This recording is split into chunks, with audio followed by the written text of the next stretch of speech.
இந்த கடைசி காலத்தில் வாழக்கூடிய நீங்களும் நானும் ஜெபம் என்ன செய்யும் என்பதை குறித்து நாம் தெரிந்து கொள்ள வேண்டும். தானியேலுடைய வாழ்க்கையிலே அவர் ஜெபம் செய்ய ஆரம்பித்த பொழுது அவருடைய வாழ்க்கையில் என்ன நடந்தது என்பதை குறித்து தானியேல் சொல்லும் பொழுது அவர் சொல்லுகிறார். தானியேலின் புஸ்தகம் 10வது அதிகாரத்தில் 2வது வசனத்தையும் 3வது வசனத்தையும் நாம் வாசிக்கும் பொழுது, அந்த நாட்களிலே தானியேலாகிய நான் 3 வாரம் முழுவதும் துக்கித்து கொண்டு இருந்தேன். தானியேல் தன்னுடைய ஜெபத்திலே அவரை குறித்து அறிமுகப்படுத்தும் பொழுது நான் துக்கித்து கொண்டு இருந்தேன் என்று சொல்லி அந்த ஜெபத்தினுடைய மேன்மையை குறித்து அவர் அறிமுகப்படுத்துகிறார். அந்த 3 வாரங்களாகிய நாட்கள் நிறைவேறும் மட்டும் ருசிகரமான அப்பத்தை நான் புசிக்கவும் இல்லை, இறைச்சியும் திராட்சை ரசமும் என் வாய்க்குள் போகவும் இல்லை, நான் பரிமள தைலத்தை பூசிக்கொள்ளவும் இல்லை என்று சொல்லி தன்னுடைய சரீரத்தை குறித்து அவர் இந்த ஜெபத்திலே நமக்கு காண்பிக்கிறார். அவர் துக்கித்து கொண்டிருந்தார். ஜெபத்தை ஆரம்பித்த உடனே அவர் ஜெபத்திலே அவர் துக்கித்து கொண்டு இருக்கக்கூடிய அனுபவத்திலே அவர் சென்று விட்டார். இரண்டாவதாக அவர் ருசிகரமான பலகாரங்களையோ அல்லது வாசனை திரவங்களையோ அவர் பூசிக்கொண்டு அவர் இல்லை. அவர் மிகவும் துக்கத்திலே ஜெபத்திலே காணப்பட்டு கொண்டிருந்தார்.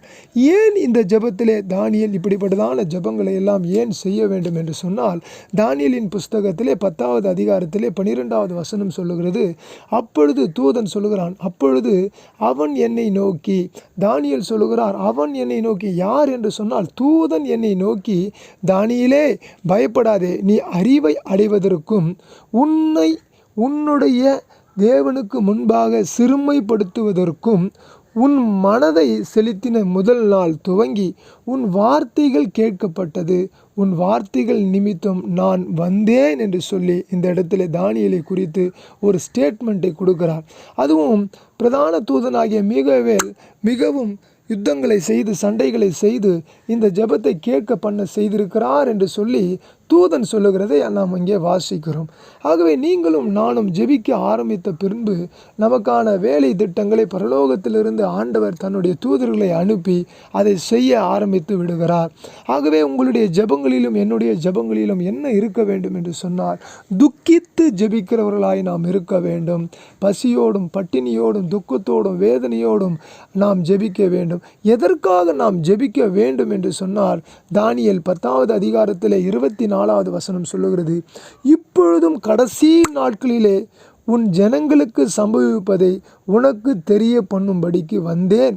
இந்த தரிசனம் நிறைவேற இன்னும் நாள் செல்லும் என்றான் என்று சொல்லி தானியேல் இந்த இடத்துல தூதனை குறித்து சொல்லுகிறார். நீ கவனமாக இருக்க வேண்டும் என்று சொல்லி தானியேல் 10:11 நீ கவனமாக இருந்து என்று சொல்லி ஒரு எச்சரிப்பை தூதன் கொடுப்பதை குறித்து இந்த இடத்துல எழுதப்பட்டிருக்கிறது. அன்பானவர்களே, இது கடைசி காலமாம். தானியேலினிடத்திலே தானியேலுக்கு ஒரு அறிவை உணர்த்தும்படியாக தானியேலினிடத்திலே தூதன் வந்ததாக இங்கே நாம் வாசிக்கிறோம். அப்பொழுது அவன் என்னை நோக்கி, தானியேலே பயப்படாத, நீ அறிவை அடைவதற்கு எதற்கு நீ ஜெபிக்கிறாய் என்று சொன்னால், நீ ஜனங்கள் பாதுகாக்கப்பட வேண்டும். நான் என்ன செய்தேன்? நான் பாவம் செய்து விட்டேன் ஆண்டவரே, நான் வேதனையிலே நிறைந்தவன், என் ஜனங்கள் பாவம் செய்து விட்டார்கள் என்று நீ அழுது கொண்டிருப்பது உண்மைதான், நல்லதுதான். ஆனால் உனக்கு ஒரு அறிவு வேண்டும். என்ன அறிவு வேண்டும் என்று சொன்னால், நீ துக்கிப்பது நல்லதுதான். உனக்கு என்ன துக்கம் இருக்க வேண்டும் என்று சொன்னால், உன்னுடைய ஜனங்கள் கடைசி நாட்களிலே உன் ஜனங்களுக்கு சம்பவிப்பதை உனக்கு தெரிய பண்ணும்படிக்கு வந்தேன். இந்த கடைசி நாட்களில் உங்களுக்கும் எனக்கும் ஆண்டவர் ஒரு அறிவை தந்திருக்கிறார். அந்த அறிவு என்னவென்று சொன்னால், உலகத்தினுடைய முடிவை குறித்து மத்திய புஸ்தகத்திலே 24வது வசனத்திலே நாம் வாசிக்கும் பொழுது, உங்களுக்கு உபத்திரவம் வரும். ஆண்டவர் சொல்லுகிறார், உங்களுக்கு உபத்திரவம் வரும், காட்டி கொடுப்பார்கள், கள்ளத்தீர்க்கதரிசிகள் எழும்புவார்கள், அக்கிரமம் பெருகும், அன்பு தணிந்து போகும், தேவ வார்த்தையை நீ பிரசங்கிக்கும் பண்ணிக்கொண்டே இரு என்று சொல்லி ஆண்டவர் சொல்லுகிறார். அதில் அவர் சொல்லுகிறார், என்னுடைய வருகை வரும், உலகத்தினுடைய முடிவு வரும், ஒருவனும் உங்களை வஞ்சியாதபடிக்கு எச்சரிக்கையாக இருங்கள். அந்தி கிறிஸ்து நானே கிறிஸ்து என்று சொல்லுவான். ஜாதிக்கு விரோதமாக ஜாதி, மதத்துக்கு விரோதமாய் மதம், பஞ்சங்கள், கொள்ளை நோய்கள், பூமி அதிர்ச்சிகள் இவையெல்லாம் உண்டாகும். ஆகவே தானியேலை போல நீங்களும் நானும் எச்சரிக்கையாக இருந்து நீ அறிவை அடைவதற்கு உன்னுடைய தேவனுக்கு முன்பாக சிறுமைப்படுத்துவதற்கும் உன் மனதை செலுத்தின முதல் நாள் துவங்கி உன் வார்த்தைகள் கேட்கப்பட்டது. உன் வார்த்தைகள் நிமித்தம் நான் வந்தேன் என்று சொல்லி அந்த தூதன் சொன்னானே, அதே போல இப்பொழுதும் கடைசி நாட்களிலே உன் ஜனங்களுக்கு சம்பவிப்பதை உனக்கு தெரிய பண்ணும்படிக்கு வந்தேன். இந்த தரிசனம் நிறைவேற இன்னும் நாள் செல்லும் என்று அன்றைக்கு 2000 ஆண்டுகளுக்கு முன்பதாக 4000 ஆண்டுகளுக்கு முன்பதாக அந்த தூதன் அந்த தானியேல் இடத்திலே ஒரு எச்சரிப்பை கொடுத்ததைப் போல இன்றைக்கு நம்முடைய ஆண்டவர் நமக்கு ஒரு எச்சரிப்பை கொடுக்கிறார். எதற்காக நாம் ஜெபிக்க வேண்டும் என்று சொன்னால், இந்த கடைசி காலத்திலே உபத்திரவ காலமாக இது மாறப்போகிறது.